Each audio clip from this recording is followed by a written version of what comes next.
and welcome to this MadTech Webcast this morning. I'm delighted to have Ian James and Kathleen Saxton. Kathleen works at Medialink, and Ian James is the CEO of Silverbullet. And today we're talking about the new marketing era, because there's a lot of things happening in the current ecosystem that I want to discuss with both esteemed people today. They've got plenty of opinion on what's happening. So just before we just jump in, I want to get both to introduce themselves briefly, because it's always nice to know about the person. Ian, you go first. Thanks, Ciaran, and thanks for having us. Lovely to meet everybody. So I'm the CEO and co-founder of Silverbullet. We are a business that focuses on helping clients really to unlock marketing ROI through the smart use of data, and that means so many things these days, which I'm sure we'll touch on a bunch of them today. But we're a business that sits globally. We've got a footprint in 4 or 5 different geographical markets now. So we look at the world through the lens of a sort of global lens. So it's interesting in this COVID era. Fun and interesting times that we can discuss more. I've been involved in the world of data-driven marketing for nearly 20 years, I hate to say, Ciaran. So, showing my age a little bit. You look good for your age, Ian. You look good. Kathleen. I'm actually older than Ian, so he does it fantastically. So I'm working obviously at MediaLink. I've just joined actually. I'm running the EMEA region for MediaLink, obviously a global firm, strategic advisory, agency relations, talent, data technology solutions. So we cover all of the advisory really for all modern marketeers that are looking for ways forward with their businesses in different forms. And prior to that, I set up and ran my own business in executive search. So talent and people are very interesting to me, having been on the agency and the media owner side before that. And I'm also a psychotherapist. So all of what's happening right now is particularly interesting to me, because I'm looking at the behaviour of both the consumers and the leaders that are leading these businesses and trying to navigate their way through what's happening, particularly around this data space at the moment. Well, that segues into our very first question, Kathleen. Thank you very much for that. We're going to go macro first in terms of where we are. COVID this year has completely upended everything from a social point of view, from an economic point of view. It is let's be honest, it's pretty much a bit of a shit show. 12 months written off. But I want to start that one first. I want to talk about how it's shifted behaviours from consumers, right? I am of the opinion that it has moved the needle in terms of how we work, how we act, and how we interact on a daily basis. But I feel if we come back to some kind of normality, we will snap back into old habits, right? Like we are a social, we are social creatures after all. We crave social situations. Zoom calls can only do so much for the human brain. But I just want to talk about that, Kathleen. We'll start with you first. That macro view. How do you think it's shifted the behaviour in the atypical consumer, and what should marketers be thinking right now about the whole process? So as human beings, we're creatures of habit. So your point, Ciaran, about are we going to snap back is to some degree initially was quite likely that although we were sort of loving the sort of Dunkirk spirit, actually we've now become quite tired of it as individuals, as humans. But what's happened during this time, I think, is that it's been a real period of discovery. So I think it's whether you are a 25-year-old or whether you're someone like my mum who's 77, you've started discovering new and different ways by which you are interacting with brands, with the way that you're purchasing certain things, how you're behaving in the world. And I think all that has served to do is accelerate the way that things are going to change. So someone like my mum who's 77 has now got her first iPhone. She has got an XPS computer. She's starting to realise that although she wouldn't class herself as either data or digital literate, actually she's figured out that she can buy things relatively seamlessly as a consumer. And I think that is happening across the piece. I spoke to Theo Pafitas, the Dragon Den guy that owns Ryman's and various things last week for something we did for Advertising Week. And, he just said the acceleration for him as a retailer regarding normally he would be, he calls himself a shop owner, he's in the high street. And actually the acceleration of what's happened for him has been phenomenal. And those that weren't ready for that have been massively caught out. But I think as consumers, of course, we are creatures of habit. There will be certain things that we'll be desperate to actually return to, certainly face-to-face meetings and cuddles and, beers down the pub on a Friday. But actually, from a consumer purchasing point of view, I actually think we've discovered things that we will never go back to and probably never should either. Just one, and is Theo saying that he sees that the high street is completely changed? Obviously, it was, because it's interesting because it seems to be the hardest hit in many ways, and how it's actually transforming from an analog sort of industry into a digital industry. Is he seeing a complete change there? Because that's one of the big things that MCGs are probably thinking about. How has this completely changed the way we think about how we sell to consumers and how we market to consumers?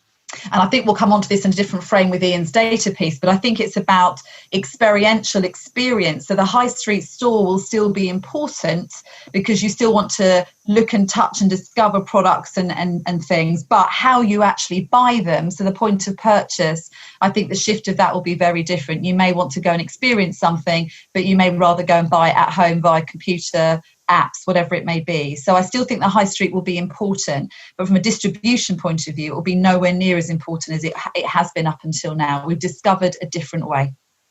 Ian, what do you see on the macro level? Yeah, I think I totally agree with what Kathleen's saying about habits changing. I think from a consumer standpoint, we're all feeling it, aren't we? Fundamentally, over an 18-month period, which is more than likely where we come into whatever the next phase looks like. Those will be deeply changed habits. And I think your grandmother example is a great one, Kathleen, because I think that for me is the humanization or the human experience element that's coming through. Digital, I think finally, and I think is a breath of fresh air for most of us who have been involved in it for a long time, is we start to move away finally, I hope, from the jargon end of our digital world into a world where these are just behaviors, natural behaviors of consumers or human beings, that start to become embedded and entrenched. And I think that leads to the interesting bit, which is that enables organizations to start to break down a lot of the barriers and silos surrounding the final bits of transformation, or even for some, the first parts of transformation, which is really to understand that on-offline world. So the actual consumer journey, not just in an online way, but in a way that manifests in the real world. And retail is a very good example of that, clearly. How that there changes, we see an absolute need for further in-housing. I think we'll talk about that. In-housing is an overused word, and I want to be careful how we use it today. I think it's just about more brands just taking more control of the data that surrounds the organization and all of those things that we've been talking about for years. I think we'll just see an acceleration of it. Right.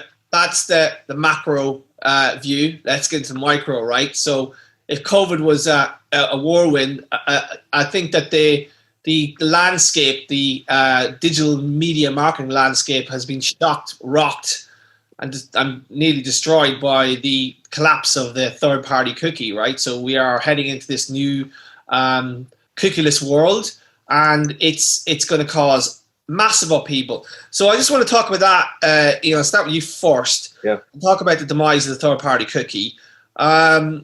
This is huge, right? I still think that people are kind of putting their heads in the sand and not really thinking about this, right? There seems to be this sort of view at the agency level that we still have Chrome, right? Chrome is still there. We're going to pile money into it. We're going to ignore Apple. We're going to ignore other channels because we can't measure attribution. We can't do targeting. How do you think marketers, you're very close to marketers yourself, how do you think they're thinking about this? Are they as concerned, or are they going, well, we've got another 2 years to figure this out? No, I think actually we've seen, a big appreciation of that. This is a seismic change. I think there is an appreciation that we need to evolve in line with what is going to happen, which is the demise of the cookie. So I don't think there is a head in the sand that we've seen. Actually, we've seen a big turn in the corner. We've recently launched a product which supplies into that. So I hope I don't sound one-eyed on it when we're talking about it. But 4D, which is our new product, was built 12 months out. Or 12 months ago, we really identified, having worked with big, especially the CPG brands, actually, we're looking for smarter ways of using data to create better experiences. And they were identifying this as a point of opportunity that we thought, actually, let's look in the market and see what products are out there. And the reality is there aren't that many great contextual products that speak to the future. And that's not a criticism of the current marketplace. That's just more, it's not somewhere that's been particularly focused on. So the demise of the cookie, I think, has been talked about for 12 months, and I think is coming to the sharp end of it now, Ciaran. So I think we are seeing marketers waking up to it, and we are seeing not just agencies, but where most of the activity we're seeing is actually around marketers reaching out and asking for demos, trials, new ways of working that is not just about the contextual targeting itself, but the application of first-party data and all of their MarTech stack into a post-cookie era. And I think that's the important and interesting thing, is how do you link post-cookie contextual targeting and brand suitability with first-party data and all the tech stacks that have been built out by big clients. Kathleen, are you seeing panic from marketers around this? Because it is quite a big shift in thinking, right? And it's a huge shift. And I think the demise of the third-party cookie is mirrored by the demise of the laggard marketeer, right? If you are a marketeer at the moment, you have to be thinking about what is your data, your consumer data backbone? Have you got consensus level data? If you don't have that, what are you doing to do that? And who are you consulting with to help you build that? So I know we'll probably talk more, as you said, more about in-housing, but actually you have to be literate in this space. And you cannot just rely, as maybe you did do, on your digital marketing department or necessarily your media agency or your ad tech, MarTech partners. You have to be literate yourself in understanding what you have. And I think good modern new era marketeers are and want to be, but I think we'll see a split out of that, as we have in lots of different parts of the industry, in the same as agency leaders or media owner leaders. But you have to be conscious yourself about what do you have, and do you have a customized framework, or are you building a customized framework to allow you to really think about what life is going to be like at the end of this 2 years, because the fundamental shift has such a huge effect on what they will be able to do and how they do it. Do you think this is an acceleration of sort of like, I wouldn't call it like, so with the fragmentation, right, in the space, right, and think about the digitization, right, you can't do what you used to do to cross digital with a cookie in terms of measurement and targeting, right? And you've got this massively fragmented war, right? Not just the online display, but like connected TV at a home, and it's all digitized, right? Do you think the sort of like, what I would call a digital market will come to the fore now, where like that talent comes to the fore and the analog guys kind of are sort of left behind? Because actually you have to know how this war works. It's not as simple as I'm going to dump a load of money on TV, because that doesn't work anymore, because TV is increasingly programmatic and increasingly connected in a way via data. So does that expertise kind of rise to the top then, that we're going to see more of these sort of tech-focused, data-focused marketers come to the fore? I think you will, and I think that's important, but we've got to balance up the contextual and the creative in this as well, because I think just understanding how the machines work is one thing, but we also know that algorithms don't always get it right. We have to have some sense of creativity within that. So my view is that you need people that have a good understanding of both and are willing to embrace what those things look like, which therefore may lead to what that stack looks like that they are having an interface with. So I think there's something certainly around that, because the brand values, the brand positioning, the things that marketers traditionally worry about will not go away. They will be as important. I see this as an opportunity for marketers to get more control over what they're doing and how they're doing it, rather than throwing a bunch of money at one of the networks to kind of just deploy it for them. So yes, I think we will see the rise of those types of individuals becoming the CMOs that are coming up and through, in the same way we've seen that for media agencies and various other places. You've seen that people that sort of took on digital as a favour 20 years ago are suddenly now the CEOs, and rightfully so. So it's all about modernisation, constant change, and it's messy, but we have to get our hands dirty in the mess in order to really understand it. I think, Ciaran, just a point on that, because I think it's really coming to the fore, and it's about humanness. So I think what we're thinking and see when we're talking to brands about contextual is it's back to the future. It's actually about good old-fashioned advertising logic and smarts, which is insight-driven. So, you know, right place, right time, right message. I know it sounds quite kind of prosaic or formulaic to say it, but those skills are more difficult to deliver than ever. And yet there are more tools at our disposal to enable us to get better insights. So I think the leaders who are coming to the fore now are those that get insight from data. So turning intelligence into insight. And I think that's the smart use of the data and the technology available to us. And then we move on, hopefully, from talking about the technology and the data itself and get back to good old-fashioned intelligence insights and then smart innovation. Yeah, I'm going to throw a curveball here, right? I do believe contextual is going to be a big player in the cookieless war, right? But my biggest concern is around measurement, right? I wrote a piece last week about that. How do we bridge that gap, right? Because at the end of the day, if I spend, $1 million on Facebook, they still have that attribution model within their ecosystem, right? if we spend £1,000 or £1 million, how do we measure the effectiveness of those campaigns? Do you think we're going to have to rethink? I mean, context has clearly got huge application, right? But do you think we're going to have to rethink some of the measurement piece? Like, so it's almost back to the future here, like mixing analog with digital, right? So like think about panel-based stuff. I know like panels seem to be like the stuff of 1940s, 50s and 60s, like, you know, like extrapolating a small portion of the population. But do we have to go back to that and rethink the measurement piece as well? Because this is important because technology, there's going to be loads of technologies. We're going to have to stitch this all together to make this work. Yeah. Well, the measurement piece for me is critical component, right? So you can't get away from it.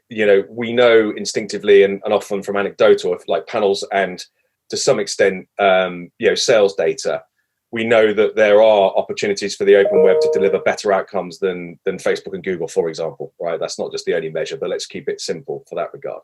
We recently did some work with a face care product that had a 40% sales uplift, comparable AB versus Instagram and open video. So, that's interesting in itself, right? And might have been specific to that product. But I think tracking to sales and business outcomes, Ciaran, is probably where we start to move to. I'm not saying that's simple to do, but that's what a lot of brands are asking us. There's more value in being able to get to that. And it might take more time and it's slightly more complex. You might need to do it brand by brand and market by market. But we are working towards that. We're doing a lot more in that space now. Our data science as a service business is bigger than ever as a consequence of solving for that measurement problem. And the problem is it isn't a panacea. You can't just apply it to every brand in every market, unlike Facebook, which is, that's the frustration. But we're going to have to work that through with individual brands. That leads me on to the next question, because this complexity is insane, right? We started off looking at programmatic, and that shift, the programmatic spend, there was complexity, but this is a different level of complexity, right? There are so many problems to fix in this ecosystem, and it is an absolute headache. So I think that from my perspective, I'd be interested to hear yours. The agencies or the brands will probably lean on more managed service solutions to help them navigate this. So I want to talk about what that looks like in the future, right? What type of company is going to help the brands navigate this? Will the agencies or traditional holding groups have to evolve their model? Will consultancies come up and sort of challenge them? I'm just curious, because it does seem to be that this is going to be, like, to your point, Ian, you're going to have a lot of thinking about how do we measure in iOS? How do we measure in Chrome? How do we measure in CTV? How do we build an attribution model? Like, this is massive complexity. So I'm curious to know from both of you what that managed service looks like to help the brands figure this out.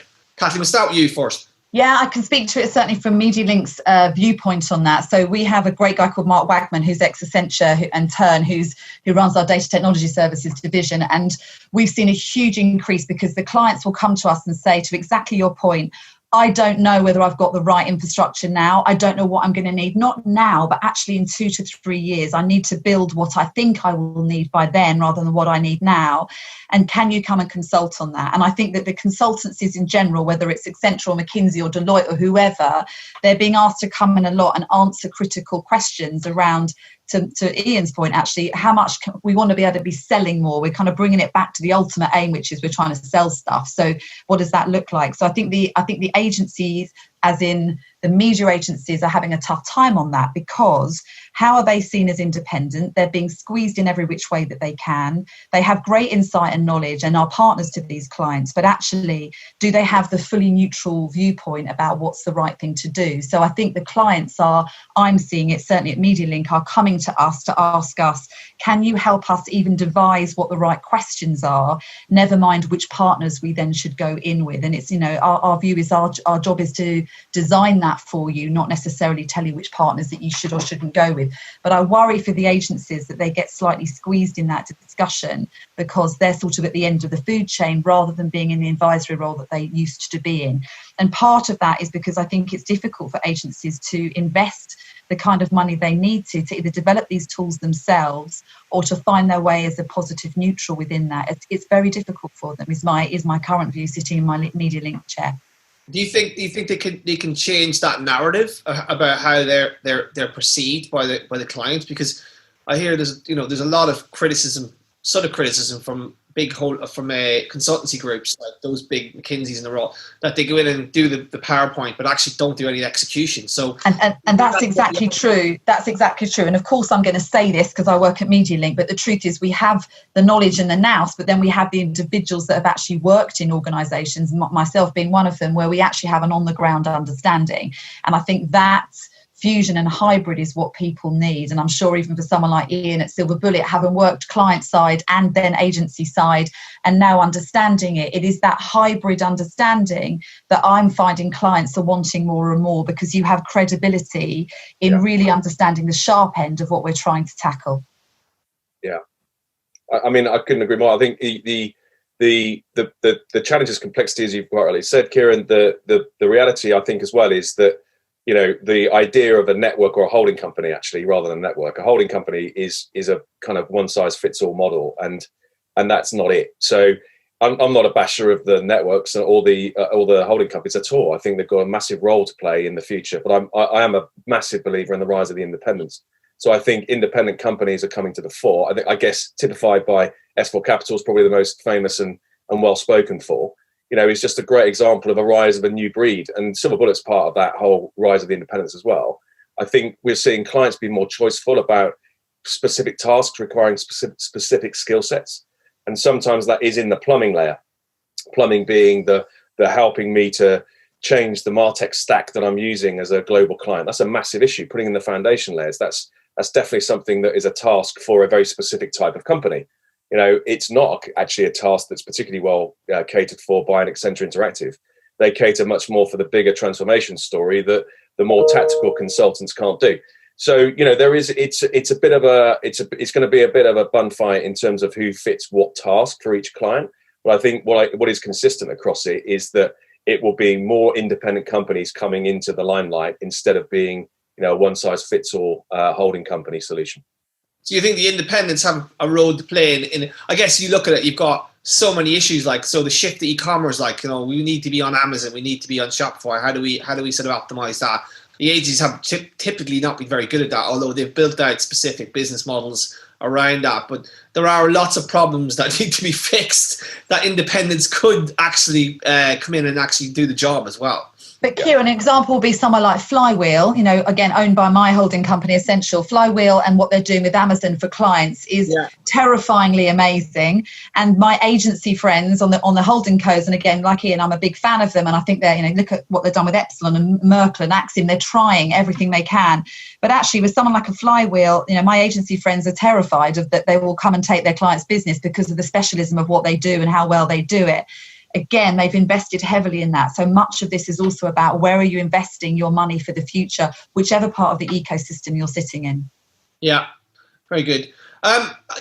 My biggest fear about all this, Ian and Kathleen, is that Google, Facebook and Amazon basically just gobble up our business and we all have to go and work for them, right? I will never get a job at Google, Facebook and Amazon because of all of my LinkedIn posts. Those interviews will not go well, let's put it that way.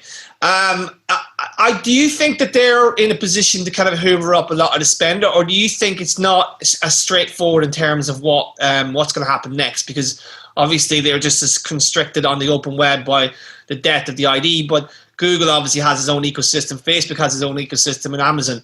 And does that put us at a disadvantage? I wonder is there a way for marketers to look outside those environments, and how do we help them figure that out? Well, I mean, I can go first, I think, but it's look, I think we're about to see the change in that, and I think we're about to see a change in the way that those companies can behave. I think, and that's driven by not only boycotts in July and some of the feedback that kind of behaviour is giving to that side of the market. But I think the change is also that we are cracking open, leveling the playing field to a certain extent with the loss of cookie. But I think it's more about clients just becoming smarter about the approach they want to take. And the approach they want to take is first party data. Their proprietary asset gives them a position where they can choose. So I think whenever we get lost in ourselves and talk about the different platforms and walled gardens and not, we go back to what I like to do is align with a client. And What clients want is just better outcomes for their business, right? And they're going to go and invest in areas they can do that. We need to demonstrate how that can be more than Facebook and Google, clearly. But I think we've got the best chance ever to do that and everything we've talked about today. But the North Star of all of that is helping clients to unlock their first-party data, to give them the choices of how they use that data to engage with their customer more effectively. Kathleen, I'm going to put you on the spot, right? So yesterday, the House of Representatives in the US, after a fairly long investigation into Google, Amazon, Facebook, Google and Apple, released a 449-page report, right? To summarize it, it said, put simply, companies that once were scrappy, underdog startups that challenged the status quo have become the kind of monopolies we last saw in the era of the oil barons and steel barons of the early 1900s. So clearly there's something coming down the line, right? Let's just say that me and you, Kathleen, right, we're got the phone call from Margaret Vestager tomorrow, right? Like, she rang us up and said, look, guys, I have no idea what I'm doing. Help me break up Google. How do we do it? I think let's see how we could break up that company. What do you think? Well, again, whether we should or shouldn't is a bigger question, but I guess, of course, there are some pieces that you would naturally begin to break off, right? So you would look at YouTube as an example. Sorry, what was that? You would look at YouTube as an example. You would look at set pieces that they've got and whether or not they need to live in separate parts of an ecosystem so the power is not so great. Yeah. I think, if you look at any broadcaster, whether it's Channel 4 or Netflix or whoever, and they're up against YouTube. Now, whatever it is, they're in competition with everybody in some form or fashion. As a woman of ethics, I would want to be sure that we're doing it for the right reasons rather than for reasons of just pure competition. But my sense is also, whether or not, and I think it's quite clear that they've proven there's been exploitation, there's been all sorts of things that have happened and we've seen it, but we have to be doing it for the right reasons. Otherwise, all we're doing is making it in some ways even more complex for our clients to navigate. But are there set ways of doing it? Are there set brands and product lines that could be separated to, just bring down that level of power? Of course there are. But one other piece to add to that is the other 20% that we're talking about on the independents. They've got to get their shit together as well, which is, we need to make sure that we are giving clients best chance to discover us, experience us, etc. The other big four are doing a very good job of it, and that's probably why they've done also so well. Do you think the marketers would get screwed if Google broke up the empire? I don't accept that. I think that they, it's obvious. I had this so many times the other day. It's like going, you've got Stockholm syndrome, right? You're in love with the kidnapper, right? And I could see how marketers, but Google's literally taking margin from everywhere. Like, marketers are getting screwed by those big companies and don't even know it, right? The attributions, the whole must be marked by Google. Yeah, I got an A+ because I'm great. Look at me. I get the parachute. I'm brilliant. But there clearly is. There needs to be some overview of what they're doing. Ian, what do you think of that? I think so. I think that's what I meant earlier when I was saying I think there's a change coming. I think that particular report that you're talking about, I think was just arrived, right? I mean, I think that's brand new. So the change is coming in this regard. It feels like the political climate is looking to this to change. It looks like the brand environment is pushing to that change in the environment. So look, as I think for me, as the North Star is all again is clients and what they want, and how we make the world more competitive for business to perform better. So if an outcome basis is better, that YouTube is separate from other parts of Google, and that means that the TV industry can transform faster to over the top and use data for smarter contextual and other ID-based targeting, then fantastic. So I'm all for a breakup of anything if it makes it more competitive and you can get better business outcomes for clients. The question is, Ciaran, who's got the clout to do it? He's got the balls to do it, yeah. I think that we will see something happen next year. I think Trump's going to lose the election, and I think the House will make moves. I think Elizabeth Warren will be the enemy of GAFA, and certain parts of businesses will be like Amazon are geared up. A person at Amazon told me that each of the big parts of Amazon's business has a CEO. So Jeff Bezos is ready to break the company up. The rest of them I don't think are really ready for it. I think Facebook will scrap to the end. And the fact that they try to sabotage TikTok and they're trying to win the election for Trump suggests to me that they're trying everything to keep the company together. So that's conspiracy theory there territory. I'll just move away from that. But just bring it back to the conversation around where the marketers are. I want to talk about finally, what should they be doing right now? I mean, if I was a marketer, especially one of the big brands, I'd find this to be a very confusing sort of environment right now, and exasperating, because you've done so much for the last decade to get up to speed with the current ecosystem, and now we're in this kind of rightly so privacy-first ecosystem, which has changed the rules everywhere. And I'll give you an example, right? So, you know, a lot of programmatic spend is going away from iOS, right? And iOS is 40% of the population, and probably the most affluent segment of the population, right? And let's be honest, most people with Apple gear are well-to-do people, like, you know. So I'm just trying to figure out what marketers should be doing. Ian, do you think that data obviously is the key to unlocking the value here, regardless of what the fragmentation looks like? Yeah, I totally do. And then, so orientating back to what you've got as a proprietary asset as a marketer is the first step. Secondly, then, how do you get that into the ecosystem? How do you, it's not going to be perfect by any stretch, but how do you get that into a post-cookie ecosystem, right? So you need a contextual tool. How do you apply it to consortia, for example, where you might choose to have a data marketplace that's private to you, or other brands that look like you? I think those are really interesting solutions. So I think, but all of that requires you to be in control of the asset that you have, your first party data asset. Then there are lots of opportunities to do it. So then whether Google or Facebook or anyone else is broken up is kind of secondary to how you make your choices. So I think that's the simple route forward from my perspective. Kathleen, what's your final word on this? Obviously, when you're talking to your clients and they're sort of crying into their tea or whatever beverage they're drinking at the time, what do you say to comfort them? It's going to get better. Yeah. So there's three things I'd say. One is to be totally brutally honest with yourselves about what you have got and what you can do with it. The second is to absolutely plan way out beyond and let people help you imagine what that looks like.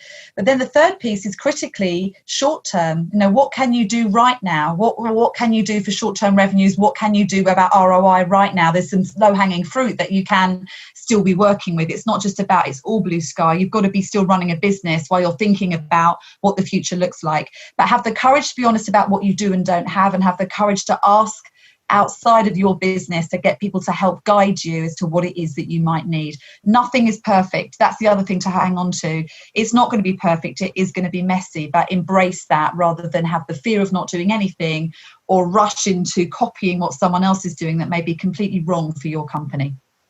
All right. And on that note, I think we've run out of time. Kathleen, I'd like to thank you for joining us today. Ian as well, thank you for your time. And that was a great conversation. I think we covered a lot of bases there. So the future is not terrible. It's just all right, and it'll get better. Ciaran, I'm kind of hoping that Google are going to hire you as an internal agitator. I think that's the role that you need. They should hire me. They should just buy me out and just give me some blood money, like, you know. So, I'm available anytime. You've got my number. I'm sure you have my number. I'm using Android, so I'm sure you have all my details. Yeah, they know everything about you, Ciaran. On that note, thank you very much, and thank you again for our viewers, and we'll see you next time on the MadTech Webcast. Thank you very much. Cheers, Thank you very much. Thanks, guys. Bye. Bye.